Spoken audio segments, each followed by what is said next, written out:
United Health used to be one of the most boring stocks you could own. I mean that as a total compliment. It was a steady compounder, it had predictable margins, consistent earnings beats. It was really the stock that institutional investors kept in their portfolio for decades without thinking twice. Then, the stock nearly fell by 50%, and now everyone seems to have an opinion on it. And honestly, most of them are wrong. The instinct when you see a chart like that is to assume something is fundamentally broken. Either management lost control or the business model no longer works. And I just don't think that's the right read. And more importantly, I think acting on that read is actually the most dangerous mistake for any investor right now. Because what broke at United Health is actually very specific. This isn't a demand problem. Enrollment is fine. It's not a growth problem. The business is still growing. So what is it? What broke was actually cost and pricing. Medical costs came in significantly higher than what the company priced for, and that gap destroyed margins way faster than the market expected. Those are two completely different problems. And the way you value a company and whether you want to buy it, hold it, or avoid it depends entirely on which one you're dealing with. So that's what this video is going to do today. I'm going to walk through what actually happened mechanically, why the bear cases deserve real respect, what management is doing to fix it and who they brought in, what the underlying business actually looks like when you strip out the noise, and then how to think about the valuation as a pro.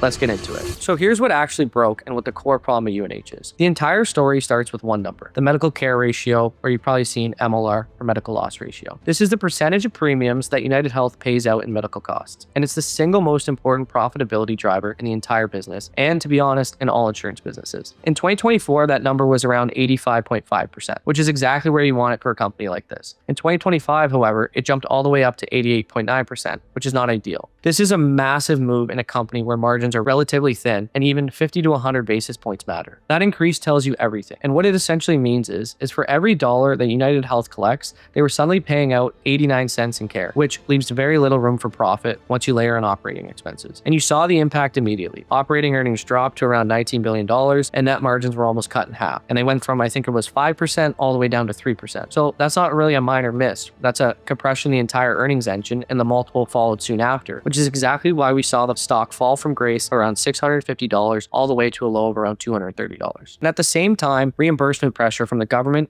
and underlying healthcare inflation were both working against them. Now, the reason this really happens, it comes down to utilization. Patients, especially seniors in the Medicare Advantage program, started using healthcare at a much higher rate than expected. Procedures that were delayed during COVID came back all at once, outpatients visits increased, and overall systems usage normalized much faster than the company had priced for. So what you ended up with was a mismatch. United Health priced its plan based on the one cost environment and then got a completely different one. And the key issue in insurance is that you can't actually adjust pricing in real time. So once those plans are set and locked in because it's a regulated industry, and then the costs come in higher than expected, margins don't actually gradually compress. They drop immediately. And then the market has to react, and usually it's pretty violent. And the key thing to note here is this wasn't just with UNH. It was across the entire health insurance sector, which had one of the worst quarters and years in the past 20. So not only did this happen, but there was actually a second layer of the bear case that I want to address as well. And it actually makes this feel way worse than just a bad cost cycle. And this is that the business is now shrinking on purpose, while at the same time they're facing, I'm sure you've seen it, increasing regulatory pressure from the Trump administration. So on the shrinking side of things, United Health is actively walking away from an unprofitable business, particularly within Medicare Advantage and Medicaid. I want to be clear, this is not demand slowing down. This is something completely different. This is a deliberate decision by management to exit plans where premiums are no longer cover the actual cost of care, but the trade-off is actually real. The company is expected to lose roughly 1.3 to 1.4 million members in 2026. And as a result, revenue is projected to decline slightly to around 439 billion. I think this past year was around 446 billion. And when the market sees slowing in growth,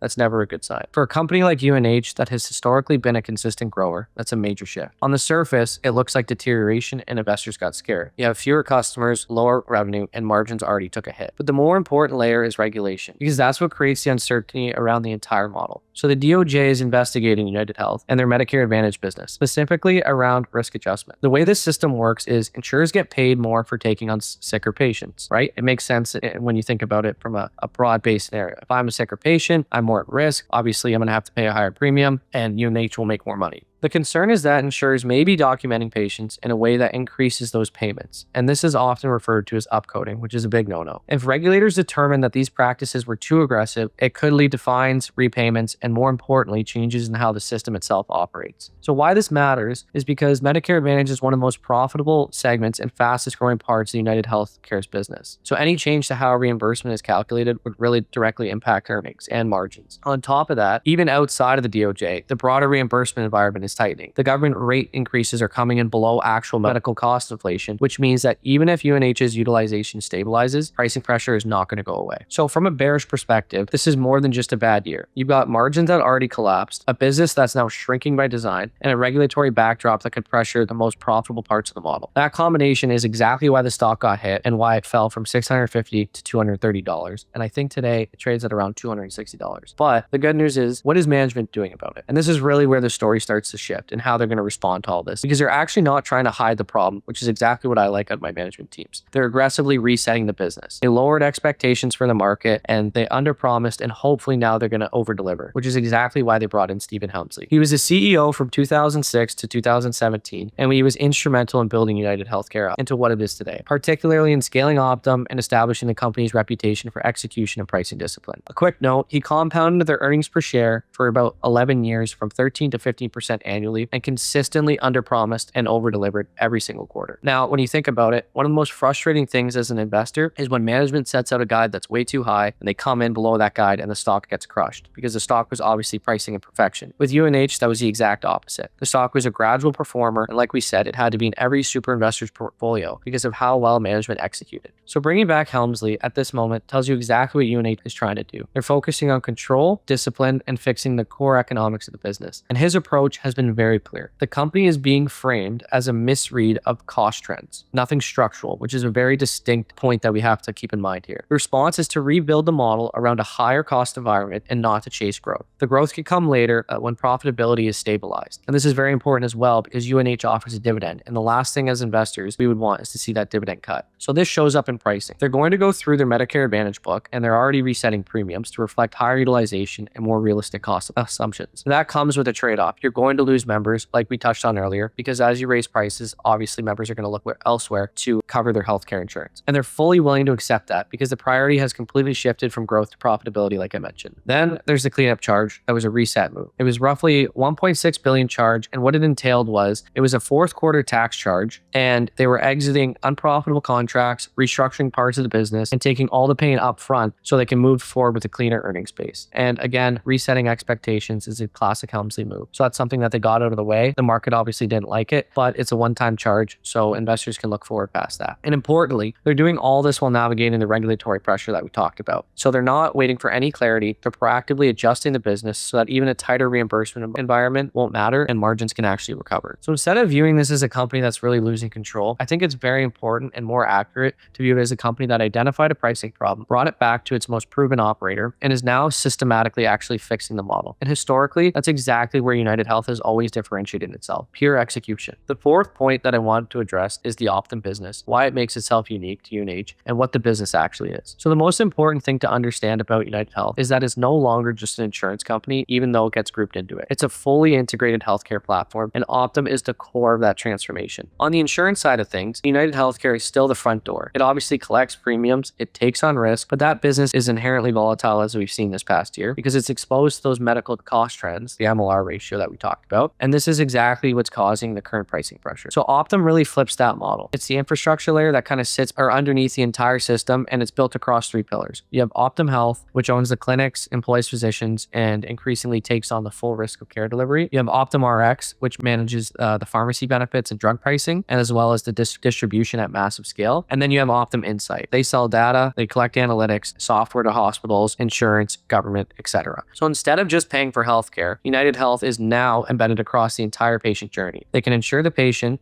direct where and how that patient receives the care. Just as important, they're also capturing value at multiple layers instead of one. They're entering margin on insurance, on care delivery, and on pharmacy services, as well as data analytics. So that creates a really diversified portfolio, and it also gives them a structurally higher quality earning stream, which is why the market, when you think about it, has priced United Healthcare for more of a premium multiple. It's usually at around 22 to 24 times versus around 14 to 16 times, which you've seen right now. And that's a really, really big distinction because as that multiple expands, the company has to earn the right to, and UNH has been doing that for the past 10 years, which is exactly why they've been able to keep that earnings per share between 13 and 15%. And so that brings me into the current environment. So when medical costs have been spiking, the insurance side takes the first hit, which we've just seen, and that's why we saw the medical care ratio raise all the way to 88 or 89% there. But Optum doesn't break the same way. So it continues to grow. It continues to generate cash flow, and in many cases, it actually benefits benefits from higher system utilization because the more care that is being delivered through its network, the better. And so at roughly 270 billion in revenue for UNH, Optum acts as a stabilizer, and it kind of gives you United Health the ability to absorb shock, like I said, maintain cash flow, pay out that dividend, which shareholders love so much. So the exciting part is where this bullish angle really kind of comes in. If United Health successfully resets pricing and aligns it with the current cost environment, you actually end up with a business model that has both sides working again, and then the insurance margins recovering will just directly complement Optum at scale. So in that scenario, you're not just going back to the old model. You're going to come out with a stronger UNH, a more integrated platform that has even more control over the healthcare value chain. And now when you think about it, it's not just a perfect hedge. If costs stay elevated for too long, it pressures the entire system, but structurally, Optum is what's going to give United Health that edge that most insurers simply don't and can't have at that scale. So when we think about United Health's moat, it is completely intact, and there's nothing that we have to worry about as investors there, which is obviously going to give United Health that premium multiple. So in that scenario, you're not just going back to the old model. You're coming out with a stronger United Health, a more integrated platform that has even more control over the healthcare value chain. And so Optum is what gives United Health an edge that most insurers simply don't and can't have. And it's the reason this story is much more than just a margin compression cycle. So I wanted to talk about the forward setup and kind of what happens next and how we think our way through this valuation model. So looking forward, management has been very clearly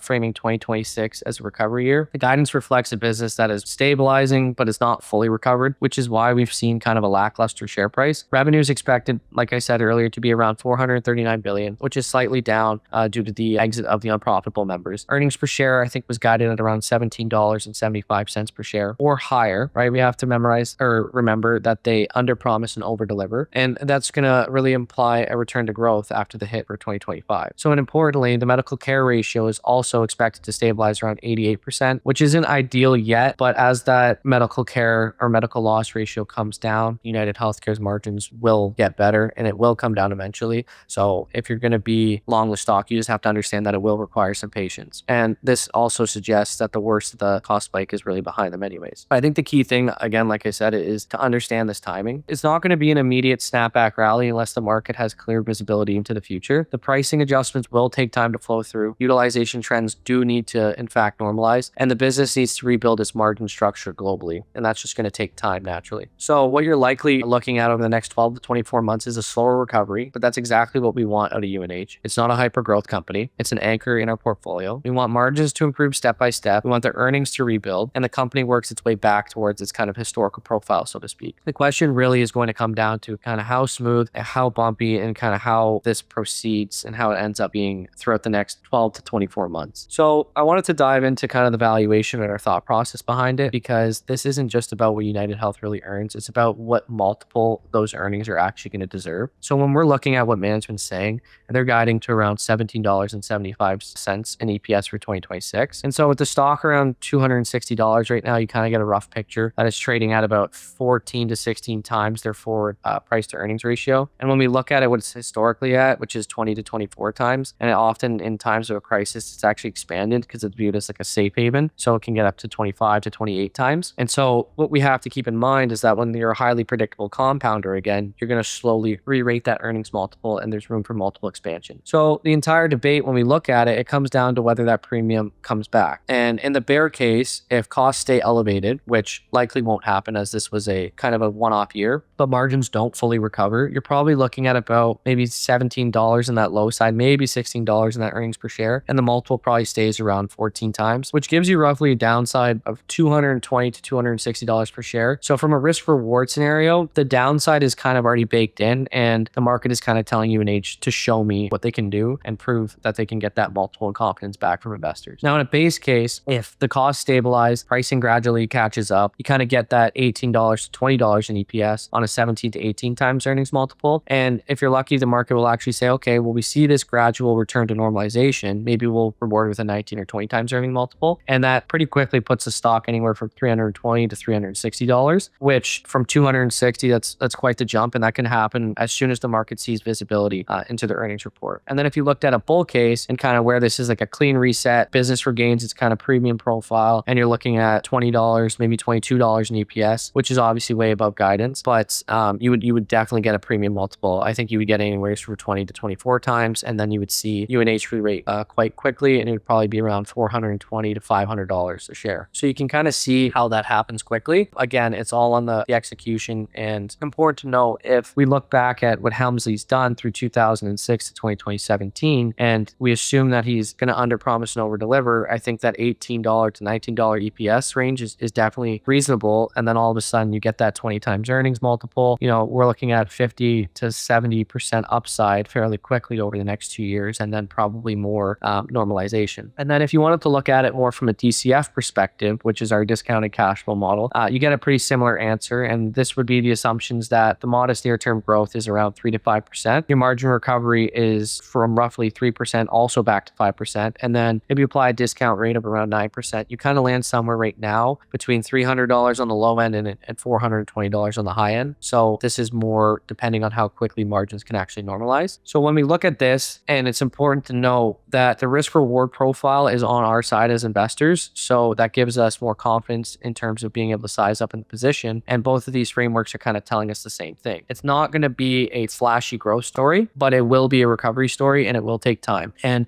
like we said, the reason the multiple is compressed in the first place is because the predictability broke. But once the market regains that confidence, the spike in medical costs kind of dwindle away, then UNH should get back to kind of that premium leader in the market that all the super investors, including Tepper and Druckenmiller, and even Buffett, love so much. So, I mean, we saw Buffett added his position initially. He thought it got too cheap. He ended up trimming it a bit, or maybe even cutting it fully, just because he didn't like the Trump administration putting on external pressures, and he could kind of see maybe, hey, this recovery might take a bit longer. But at the same time, the risk reward here at around $250 to $280 per share, where UNH has really been fluctuating, is looking very promising. And we think at TLI over the next 5 years, 10 years, it's going to be a steady compounder in your portfolio, and you're going to have a nice dividend yield as well. And so if that happens, the stock works. And if it doesn't, it probably stays in that kind of mid-teens multiple. So again, it's not priced for perfection by any means. It's actually kind of priced on the bearish side of things. So I know some of our riskier members and subscribers might like to size up into UNH, but again, it's just a core compounder and a steady performing company that should be in everyone's portfolio. And like I said before, we see that for the foreseeable future. So if you enjoyed today's video, let us know what you think. Hit that like and subscribe button. And if you're really interested in outperforming the market and becoming a better long-term investor,